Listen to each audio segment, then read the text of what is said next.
नमस्कार मित्रांनो, भावी शिक्षक आणि शिक्षिकेंनो टिप्स फॉर टीईटी मध्ये मी अक्षयवरकर तुम्हा सर्वांचं स्वागत करतो। नुकतीच आपण मिशन महा टीईटी पर्व दुसरे ही सिरीज आपण चालू केलेली आहे आणि या सिरीज अंतर्गत आपण विविध पूर्ण आणि महत्त्वपूर्ण असे व्हिडिओज पाहत आहोत। यामध्ये आपण आतापर्यंत काय पाहिलेलं आहे, टीईटीची बेसिक इन्फॉर्मेशन म्हणजे टीईटी कोण द्यावी कोणती द्यावी हा व्हिडिओ पाहिला। टीईटी आणि येणारी आगामी काळातली शिक्षक अभियोग्यता व बुद्धिमत्ता चाचणीची परीक्षा का होणार आहे तो व्हिडिओ पाहिला। त्यानंतर आपण how to crack TET in first attempt हा महत्त्वपूर्ण व्हिडिओ पाहिला। त्याच्यापूर्वी टीईटीची बेसिक इन्फॉर्मेशनचा एक व्हिडिओ सुद्धा पाहिला, म्हणजे जे काय पूर्वी आपले टीईटीच्या संदर्भात जे चॅनलवर व्हिडिओ आहेत तेच पाहिलं। त्यानंतर आपण एक अनाउन्समेंट केली होती की जे काय मिशन महा टीईटी पर्व दुसरे म्हणजे मिशन महा टीईटी 2024 पर्व दुसरे ही जी काही मेन प्लेलिस्ट आहे, या प्लेलिस्टच्या अंतर्गत आपण आणखीन एक सिरीज चालू केली सब्जेक्ट वाईज सिलेबस। म्हणजे टीईटीचे बेसिक इन्फॉर्मेशन घेतली, पेपरचे इन्फॉर्मेशन घेतली, म्हणजे पेपर पॅटर्न काय असतो सगळी माहिती पाहिली। त्यानंतर मागच्या व्हिडिओमध्ये आपण सब्जेक्ट वाईज सिलेबस चालू केलं, त्याच्यामध्ये आपण मराठीचा सिलेबस पाहिला आणि आता आजच्या ह्या व्हिडिओमध्ये त्याच्या पुढला व्हिडिओ आहे महा टीईटी इंग्लिश सिलेबस। म्हणजे इंग्लिश या विषयाचा आपल्या टीईटी साठी पेपर 1 व पेपर 2 साठी सिलेबस काय आहे, नेमके कोणते टॉपिक असतात, नेमकं आपल्या टीईटीला काय विचारलं जातं, up to date 100% as it is तोच सिलेबस पाहणार आहोत। आणि हा जो काही सिलेबस आहे याच्या बाहेरचं आपल्या टीईटीला विचारलं जात नाही। हा जो काही सिलेबस दिलेला आहे, हे जे काही टप्पे दिलेले आहेत, ह्या टप्प्यानुसार जर तुम्ही इंग्लिशचा अभ्यास केला तर मी गॅरंटी देऊन सांगतो की तुम्हाला इंग्लिशमध्ये पेपर 1 असो वा पेपर 2 असो, याच्यामध्ये तुम्हाला 30 पैकी 25 ते 26 मार्क घेण्यापासून कोणीही रोखू शकणार नाहीये। तर आता असो, विषयांतर न करता आपण मेन मुद्द्याकडे वळू, जो काही आहे महा टीईटी म्हणजे महाराष्ट्र टीचर एलिजिबिलिटी टेस्ट, जो काही इंग्लिशचा सिलेबस आहे तो पाहू। मी मागच्या व्हिडिओमध्ये जो काही आपण पेपरचं जे स्ट्रक्चर पाहत होतो, पेपरची बेसिक इन्फॉर्मेशन पाहत होतो, त्याच्यामध्ये सांगितलं होतं इंग्लिश हा जो सब्जेक्ट आहे तो पेपर 1 असो किंवा पेपर 2 तो आहे 30 मार्काला आणि याची विभागणी कशी केलेली आहे 25 + 5 हे स्ट्रक्चर सांगितलं होतं। म्हणजे 25 मार्काचं ग्रामर आणि 5 मार्काचा पॅसेज हे स्ट्रक्चर मी तुम्हाला सांगितलं होतं। मग हे 25 मार्काचं नेमकं ग्रामर काय आहे हे पाहू। आता या 25 मार्काच्या ग्रामरमध्ये फक्त ग्रामर नसतं, हे पण एक लक्षात घ्या। याच्यामध्ये मेन ग्रामर असतं, मेन ग्रामर पुन्हा बेसिक स्ट्रक्चर म्हणजे जे काही बेसिक ग्रामर आहे आणि बेसिक ग्रामरच्या ज्या काही स्ट्रक्चर आहेत ते सुद्धा विचारलं जातं। आणि याच 25 मार्कामध्ये आणखीन एक टप्पा असतो व्होकॅब्युलरी म्हणजे शब्दसाठा, तो एक विचारलं जातं। आणि त्याच्यामध्येच मेन फोकस एक असतं, हे परीक्षेच्या शेवटी करायचं असतं। हे परीक्षेला दरवर्षी 100% विचारलं जातं, येणाऱ्या परीक्षेमध्ये सुद्धा 100% विचारलं जाईल। हे मेन फोकस काय आहे ते पाहू। आणि जो काही राहिलेला 5 मार्काचा टप्पा असतो तो आहे पॅसेज। झालं, बस एवढं आहे इंग्लिशचं अभ्यास करायचं। मग आता डीपमध्ये पाहू, ह्याच्यामध्ये नेमकं काय करायचं आहे। जे काय 25 मार्काचं आहे मेन ग्रामर, त्याच्यामध्ये मेन ग्रामरमध्ये पहिला घटक कुठला आहे, पार्ट ऑफ स्पीच म्हणजे शब्दाच्या जाती। मराठीमध्ये सुद्धा पहिला आपण शब्दाच्या जाती कसे आहेत ॲज इट इज, इंग्लिशमध्ये सुद्धा तसं आहे। कोणत्या आहेत, नाऊन। मग नाऊन म्हणजे काय, नाऊनची व्याख्या काय आहे, नाऊन कुठले आहेत, प्रॉपर नाऊन आहे, कॉमन नाऊन आहे, मग पुन्हा मटेरियल नाऊन आहे, असे कोणते नाऊन आहेत ते महत्त्वाचं आहे। पुन्हा प्रोनाऊन आहे, ॲडजेक्टिव्ह आहे, वर्ब आहे, ॲडवर्ब आहे, प्रिपोजिशन आहे, कंजक्शन आहे, इंटरजेक्शन आहे। हे 8 घटक पार्ट ऑफ स्पीचचे 8 प्रकार हे तुम्हाला यायलाच हवेत, याचा अभ्यास करायला हवा। आणि हे कुठल्याही क्लासेसमध्ये शिकवतात, त्यामुळे काही त्याचा वाद नाहीये। पार्ट ऑफ स्पीच हा महत्त्वाचा घटक आहे।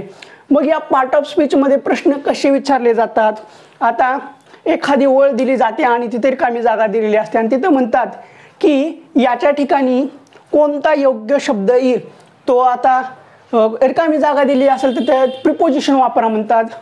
कोणतं प्रिपोजिशन योग्य बसेल किंवा कोणतं कंजक्शन तिथं योग्य बसेल किंवा कोणतं नाऊन तिथं योग्य बसेल, ते जर नसेल दुसरा प्रकार असतो, ओळ दिलेली असते आणि 4 ओळी दिलेल्या असतात आणि त्याच्यातली एक योग्य ओळ ओळखायची असते आणि त्याच्यामध्ये दिलेलं असतं त्या 4 ओळीमध्ये ॲडवर्ब कोणता बरोबर आहे किंवा वर्ब कोणत्या ठिकाणी योग्य वापरलेला आहे, म्हणजे आता मेन वर्ब कोणत्या ठिकाणी योग्य वापरलेला आहे किंवा त्या लाईनमध्ये नाउन कोणतं योग्य आहे किंवा ते प्रॉपर नाउन आहे का कॉमन नाउन आहे. आता एक वळ दिलेली आहे, त्याच्यामध्ये 2-3 नाम आहेत, त्याच्यामध्ये कॉमन नाउन आहे, प्रॉपर नाउन आहे, मटेरियल नाउन आहे. मग त्याचा सिक्वेन्स सुद्धा विचारला जातो, म्हणजे सुरुवातीला कॉमन नाउन आले का, प्रॉपर नाउन आले का, मग त्याची सिक्वेन्स सुद्धा विचारली जाते. एवढं सगळं लक्षात ठेवायचं असतं पार्ट ऑफ स्पीचमध्ये. त्यानंतरचा दुसरा घटक आहे टेन्स, म्हणजे काळ. काळ कुठला आहे तो?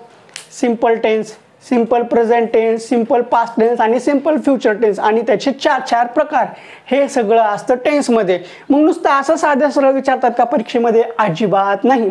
तरी तर काय विचारतात तो? आता जो काही आपला सिंपल प्रेझेंट टेन्स आहे, मग हे याचे सिंपल प्रेझेंट टेन्स कुठं कुठं वापरला जातो? आता त्रिकालवादी सत्य असतं, युनिव्हर्सल ट्रूथ, तिथं सुद्धा आपला साधा वर्तमान काळ वापरला जातो. मग ते विधानं दिल्या जातात, मग ते विधानावरून ओळखायचं असतं हे सिंपल प्रेझेंट आहे का सिंपल फ्युचर आहे का परफेक्ट कंटिन्युअस आहे का परफेक्ट फ्युचर आहे, हे ओळखायचं असतं. हा एक प्रकार झाला. पण आणखीन दुसरा प्रकार कसा असतो? एक वाक्य आहे, साधा वर्तमान काळ आहे, मग साध्या वर्तमान काळापुढं कोणता काळ वापरला जातो, हा दुसरा प्रकार झाला. तिसरा प्रकार असतो 2 सेंटेन्स दिलेले असतात, एक सेंटेन्स पूर्ण असतं आणि दुसऱ्या सेंटेन्समध्ये रिकामी जागा दिलेली असते.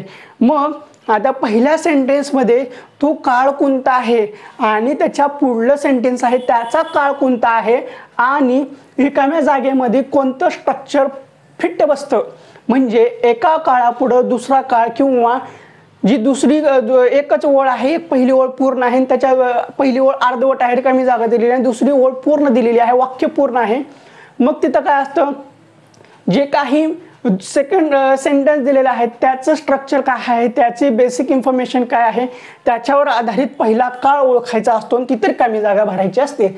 असं एवढं साधं टेन्समध्ये विचारलं जातं. त्यानंतरचा घटक आहे व्हॉइस. हे पहा, व्हॉइसचे वेगवेगळे प्रकार आहेत.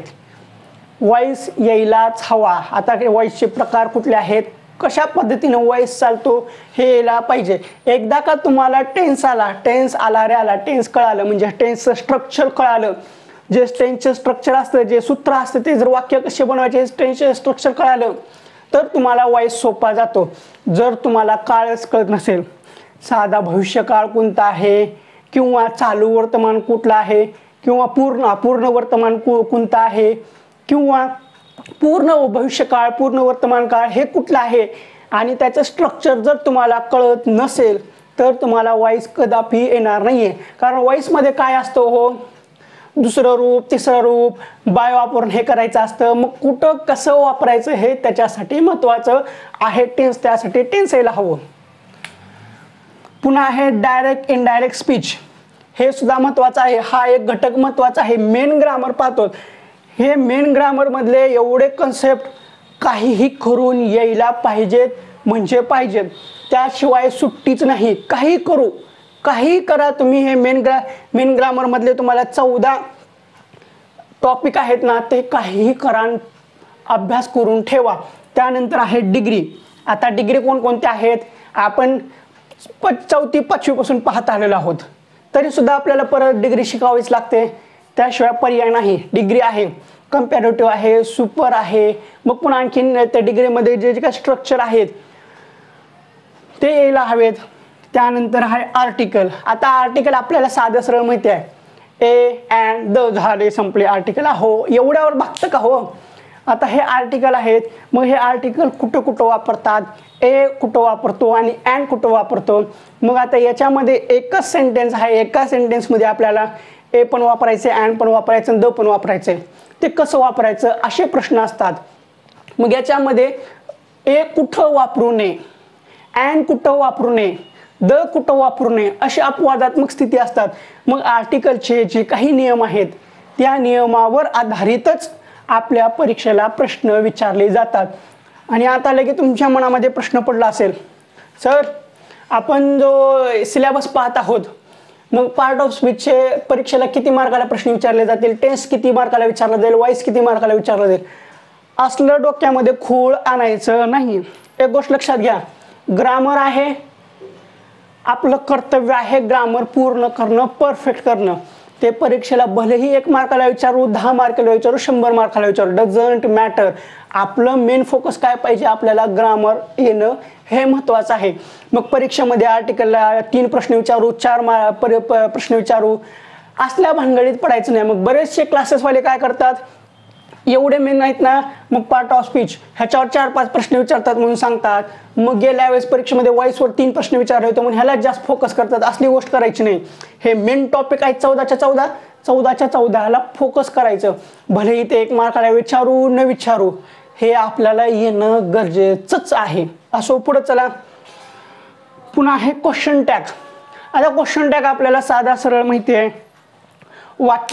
वाक्यामध्ये इज एम आर असेल तर शेवटी इजंट आरंट असं करून हे करतो आपण. हे सोपं आहे. पण शाल असेल तर शांट करतो. मग ह्याच्यामध्ये जे काही अपवादात्मक असतात ते कसं करतात ते महत्त्वाचं असतं. जे काही आपले मॉडेल ऑक्झरी आहेत ते आले, मग त्यानंतर त्याचा क्वेश्चन टॅग कसा करतात ते यायला पाहिजे. मग क्वेश्चन टॅग मधलं सर्वात महत्त्वाचं जे काही ऑड असतात, ऑडचे वाक्य क्वेश्चन टॅग मध्ये कसे केले जातात त्यावर जास्त फोकस करायचं. चला आता टाइप्स ऑफ सेंटेन्स आहे. मग टाइप्स ऑफ सेंटेन्स मध्ये कुठले, सर्व सेंटेन्स आले त्याच्यामध्ये इम्पॅरेटिव्ह आलं, असर्टिव्ह आलं, नेगेटिव्ह आलं, इंट्रागेटिव्ह आलं, व्हर्बल आलं, मग पुन्हा WH सेंटेन्स आलं, मग पुन्हा एक्सक्लामेटरी सेंटेन्स आलं, हे सगळं आलं. पुन्हा कंपाऊंड आलं, कॉम्प्लेक्स सेंटेन्स आले. हे जे काय एवढे सगळे सेंटेन्स आहेत, सेंटेन्सचे प्रकार आहेत, हे सगळेच्या सगळे सेंटेन्सचे प्रकार यायला हवेत म्हणजे हवेत. ते करून घ्या आणि केलेच पाहिजे. त्यानंतर आहे क्लॉज. क्लॉज हा घटक सुद्धा खूप महत्त्वाचा आहे. हल्ली आपल्या एक्झामला दरवेळेस विचारला जात आहे. पूर्वी 13, 14, 15 पदे क्लॉज विचारला जात नव्हता. नंतर 17, 18, 19, 21 मध्ये क्लॉज विचारला गेलेला आहे. असो, त्यानंतरचा पुढला घटक आहे फिगर ऑफ स्पीच, अलंकार. ह्याच्यामध्ये रिपिटेशन, स्मिली असे वेगवेगळे अलंकार आहेत, त्याच्यावर आधारित प्रश्न असतात. ते यायला हवे. साधा सरळ आहे. 1 ते 2 तासामध्ये फिगर ऑफ स्पीच होऊन जातो. त्यानंतरचा घटक आहे की विरामचिन्हे. आता मराठीमध्ये सुद्धा आपण विरामचिन्हेचा अभ्यास केलेला आहे. मराठीमध्ये सुद्धा विरामचिन्हावर प्रश्न होते, तसे इंग्लिशमध्ये सुद्धा आहेत की कोणतं चिन्ह कधी वापरलं जातं, कुठं वापरलं जातं, किती वेळा वापरलं जातं, हे अभ्यास आहे. पुन्हा आहे नंबर. नंबर म्हणजे काय, एकवचन आहे का बहुवचन आहे का अनेक वचन आहे, ते त्यावर आधारित प्रश्न असतात. पुन्हा आहे जेंडर. मग जेंडर म्हणजे काय आहे, ते स्त्रीलिंगी आहे का पुल्लिंगी आहे का. मग तिथे जेंडर ओळखायला लावतात किंवा त्याचं हे दिलेलं असतं, स्त्रीलिंगी दिलेलं असतं तर त्याचं पुल्लिंगी हे करायचं असतं. असं साधं सरळ विचारलं जातं. हे आहे मेन ग्रामर. मेन ग्रामरमध्ये 14 घटक आहेत. हे 14 घटक काही करा यायलाच हवे, ॲट एनी कॉस्ट.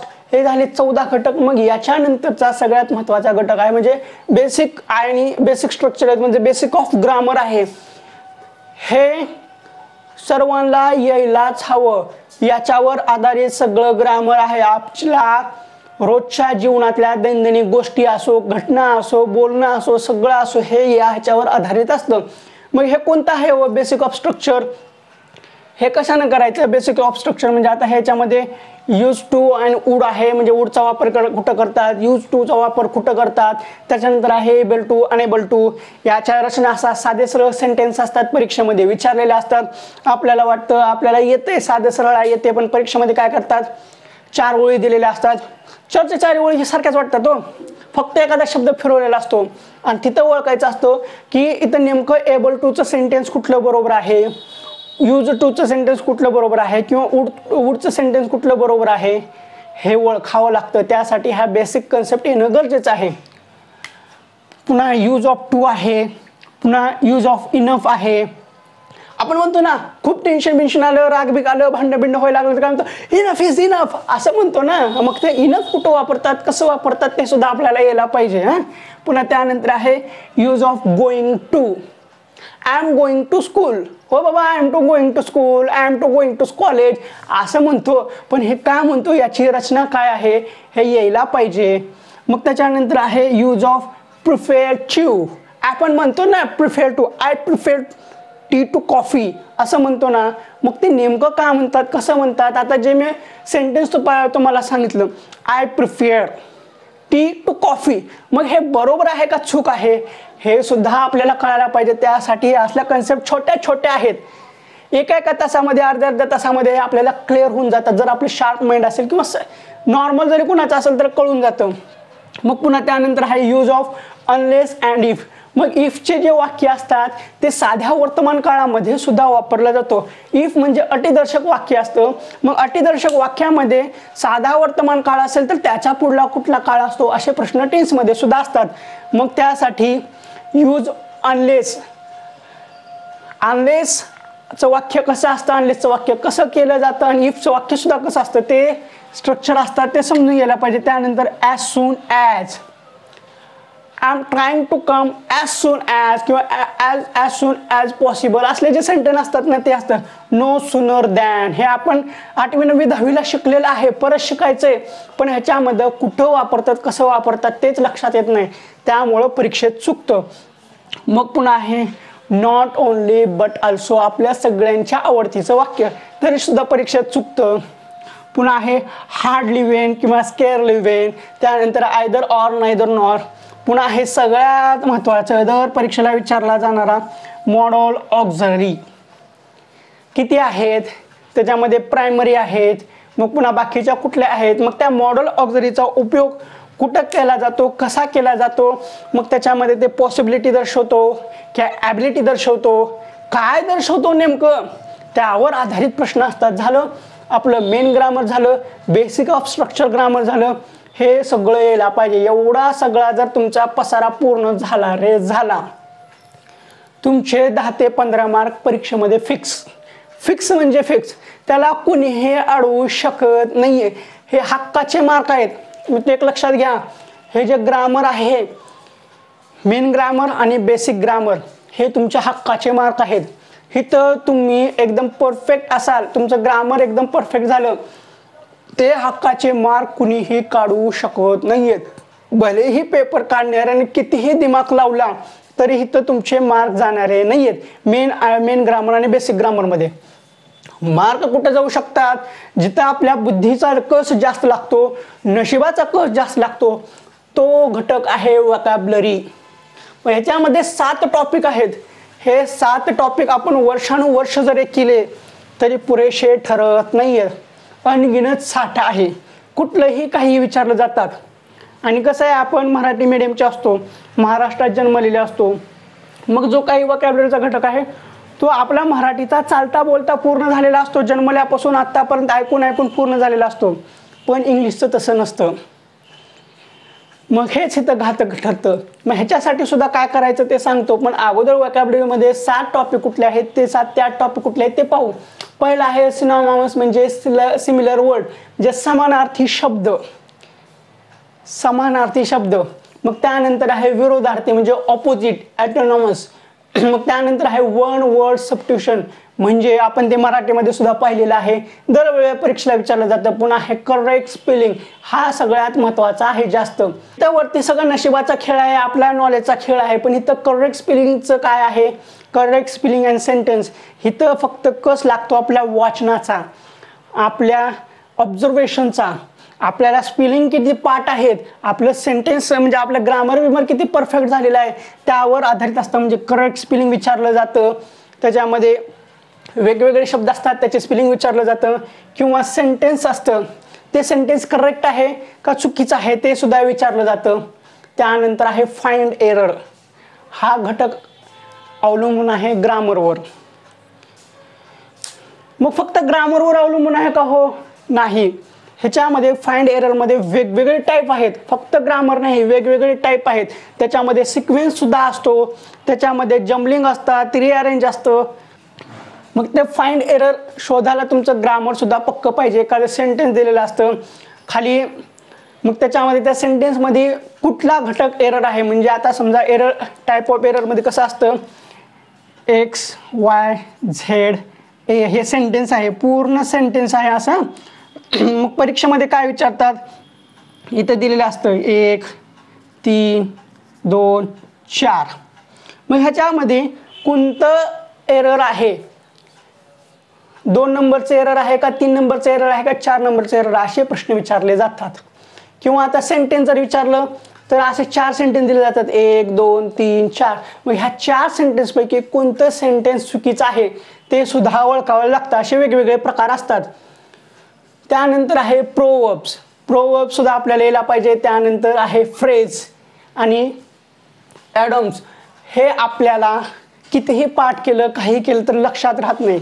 हे सवयीचा भाग आहे, रोज करावं लागतं. पण हे इंग्लिशमध्ये तसं होत नाही. मराठीमध्ये आपण चालता बोलता फिरता इकडे तिकडे जाता आपल्याला ते समजून जातं, ऐकून होऊन जातं. पण इंग्लिश आपल्या कानावर जास्त पडलेलं नसतं, त्यामुळं ह्याच्यावर प्रॉब्लेम येतो. त्यानंतर आहे सफिक्स आणि प्रिफिक्स. हे सफिक्स कुठं वापरतात, प्रिफिक्स कुठं वापरतात, शब्दाच्या अगोदर कोणतं वापरतं, शब्दाच्या नंतर कुठलं वापरलं जातं. मग सेंटेन्समध्ये दिलेलं असेल तर त्या सेंटेन्समध्ये प्रिफिक्स कुठला आहे, सफिक्स कुठला आहे असं विचारलं जातं. अंडरलाईन करून ते यायला पाहिजे. झाला व्होकॅब्युलरीचा महत्त्वाचा घटक. त्यानंतर आहे हा मेन फोकस. हा मेन फोकस कधी करायचा, सगळ्यात महत्त्वाचं परीक्षेला 8 दिवस बाकी असताना फक्त एवढंच इंग्लिशचं हे करायचं. रोज रोज झोपेतून उठल्या उठल्या आणि रात्री झोपते वेळेस हे करायचं. मेन फोकसमध्ये काय आहे, लर्निंग डिसॅबिलिटी, म्हणजे ज्या काही आपल्या शिकण्याच्या डिसॅबिलिटी आहेत, म्हणजे वाचन दोष असतो त्याला इंग्लिशमध्ये काय म्हणतात, ते कशामुळे होतो. जे काय लेखन दोष असतात तर वाचन दोष म्हणजे काय असतो, तिथं कसा करतात, हे असेल रटाळ. वाचन दोष मध्ये काय असतं आपल्याला, लताल, ट म्हणतात येत नाही, काय म्हणतात, र ता ल. हा एक प्रकार असं म्हटलं जातं. पुन्हा काही जण काय म्हणतात, र टा ल.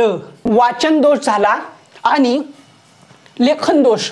वाचन दोष कसा होतो, हे रटाळ लिहिलेलं आहे. मग वाचन दोष कसा आहे, र ता ल. आपण त्याला वाचतो र ता ल. आणि कशा आणखीन एक प्रकार वाटतो, र टा ल.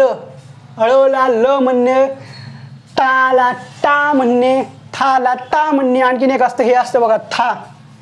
पण इथं लिहू था, हे था आहे, त्याच्या थाला आपण ता म्हणतो काय काही जण. हे असं असतं. हे जे असतं वाचन दोष, आपल्याला वाचताना तेव्हा नीट वाचता येत नाही. थाला ता म्हणणे, टाला ता म्हणणे, पुन्हा ळला ल म्हणणे, हे वाचन दोष झाले. आणि लिहिताना जो दोष असतो, आता लिहिताना असं काय असतं, आपण सांगितलं तू लिही, रटाळ लिही. रटाळ लिहिताना तो कसं लिहितो, रताळ लिहितो. मग हे झाले लेखन दोष. मग याच्यामध्ये श्रवण दोष असतात, त्याला काय म्हटलं जातं ते इंग्लिशमध्ये विचारलं जातं, लर्निंग डिसॅबिलिटी. मग त्यानंतर आहे शारीरिक इजा. शारीरिक इजा, ते रजा झाले, इजाचा आहे. शारीरिक इजा कोणाकडे जाणार, म्हणजे शारीरिक इजा झाल्यावर कोणाकडे जाणार.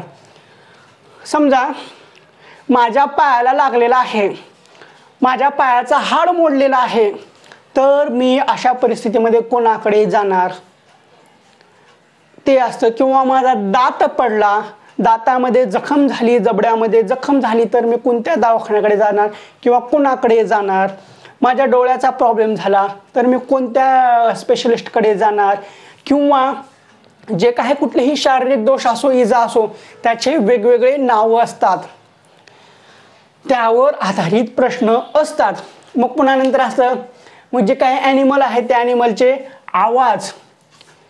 ॲनिमल कशी आवाज काढतो, खेळतो कोण, ओरडतो कोण, हंबरडा कोण फोडतं, म्याव म्याव कोण करतं, भाव भाव कोण करतं. मग पक्षाचे जे काही आवाज असतात त्यावर आधारित प्रश्न असतात, दर परीक्षेला असतात. पुन्हा यंग वन्स ऑफ ॲनिमल, म्हणजे जे काही प्राणी आहेत त्या प्राण्यांची पिल्लं असतात, त्या पिल्लांना काय म्हणतात ते सुद्धा विचारलं जातं.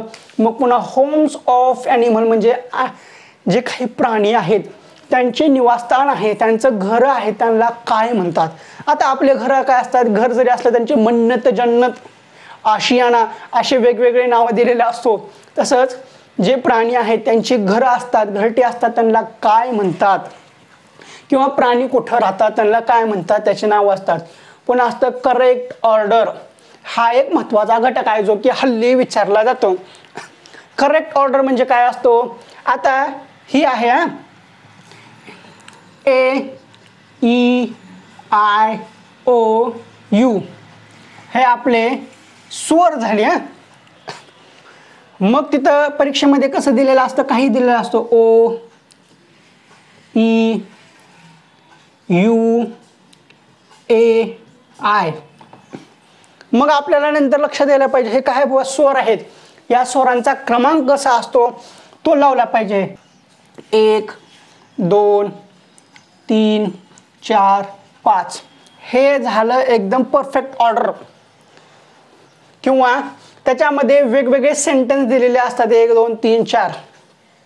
मग एक वाक्यच असतं, वाक्य मागं पुढे दिलेलं असतं, ते वाक्य रिअरेंज करायचं असतं आणि ते तिथं ॲड करायचं असतं. ह्याच्यावर आधारित प्रश्न असतात. कुठं झालं ते करेक्ट ऑर्डरमध्ये. हे झालं का आपण 3 टप्पे पूर्ण केले आहेत. कुठला मेन ग्रामर, त्यानंतर बेसिक ग्रामर, त्यानंतर वोकॅब्युलरी पूर्ण झाला. आता 4था टप्पा सुद्धा पूर्ण झालेला आहे आणि आता येतोय आपण 5व्या टप्प्याकडे, जे आहे 5 मार्काचा पॅसेज, जे की दरवेळेस परीक्षेला विचारला जातो. तो धडाही असू शकतो, तो कविताही असू शकते आणि हे 5 मार्काला विचारलं जातं. एवढं साधं सरळ आहे आपलं इंग्लिशचा सिलेबस. एवढा सगळा केला की 30 पैकी 25-26 मार्क आरामामध्ये पडतात. मग आता आपण काय पाहत आहोत, सब्जेक्ट वाईज सिलेबस, जे की आपले याच्यामध्ये 7 व्हिडिओ असणार आहेत. पहिला व्हिडिओ मराठीचा पहिला, आजचा दुसरा व्हिडिओ. आता राहतात 5 व्हिडिओ, ते हळूहळू आपण पाहू. मग त्यानंतर याच्यानंतर जी येणारी प्लेलिस्ट आहे ती कुठली असणार आहे, सब्जेक्ट वाईज टिप्स, म्हणजे विषयानुसार महत्त्वपूर्ण टिप्स. त्या विषयामध्ये काय करायचं, हे सिलेबस पाहिलं, पण टिप्सच्या व्हिडिओमध्ये ह्याच्यामधला नेमका अभ्यास काय करायचा तो त्या टिप्सच्या व्हिडिओमध्ये असणार आहे. आणि आपलं टेलिग्रामला चॅनल आहे कुठलं, टिप्स फॉर TET बाय अक्षय विरकर. तुम्हाला डिस्क्रिप्शन बॉक्समध्ये लिंक आहे, त्याला क्लिक करा, तुम्ही टेलिग्रामवर जाऊ शकता. किंवा इथं खालीच तुम्हाला दिसेल, त्याच्यावर क्लिक करून तुम्ही तिथं पोहोचू शकता.